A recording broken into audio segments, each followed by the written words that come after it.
First at 6 in the WPBF 25 News exclusive investigation.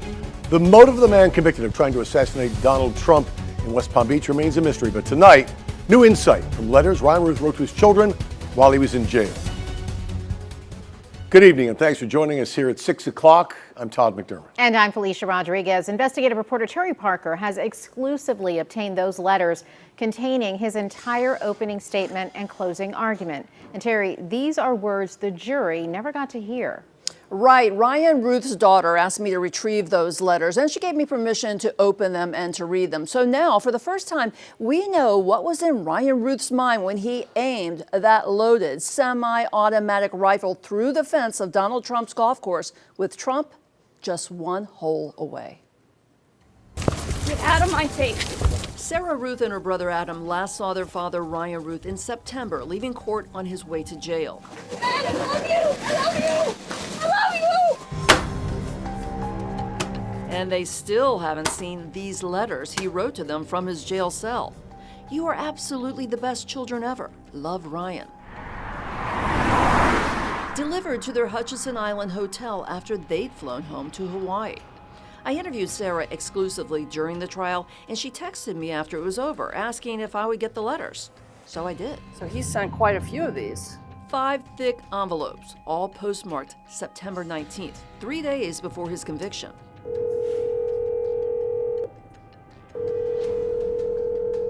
Hey Sarah, it's Terry. I've got the letters from your dad. What do you want me to do with them?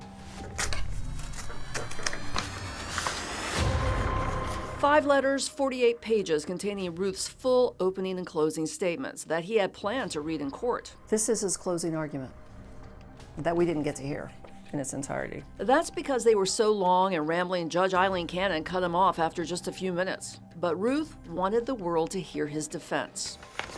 The entirety of this case hinges on what was in the defendant's head. What was his overall intent, his goal, his thought process? The typed letters also contained scribbled notes such as intent and dangerous. Ruth insisting that even though he stalked Trump for a month, finally arming himself in a sniper's nest at Trump's West Palm Beach golf course, that he was too caring and loving of a person to actually go through with his plan, writing, "The victim there in plain sight and range, and the trigger was not pulled. Then there is your proof of lack of intent." Sarah agrees her father wasn't planning to kill. He never aimed it at the president. That's what I'm saying. He wasn't actually going to go through with it. And page after page, Ruth talks about trying to save Ukraine, his donations to the needy, his contempt for Trump, and his fears that America is beyond saving.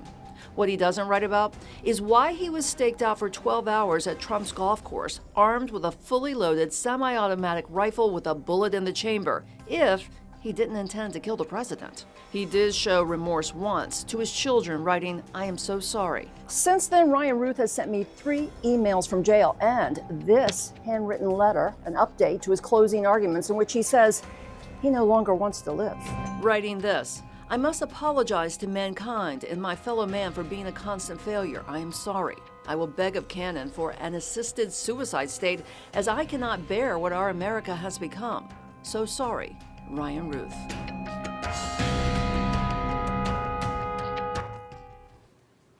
Federal prosecutors said in trial that if a Secret Service agent hadn't spotted Ryan Ruth through that fence, that he very well could have assassinated President Trump. Ryan Ruth says in those letters that he had the chance, but in the very end, he just couldn't go through with it. If you'd like to hear more about his reasonings and find out more about his motives, we have put all of his writings right there on our webpage, and you can read them for yourself. Terry Parker, WPBF 25 News.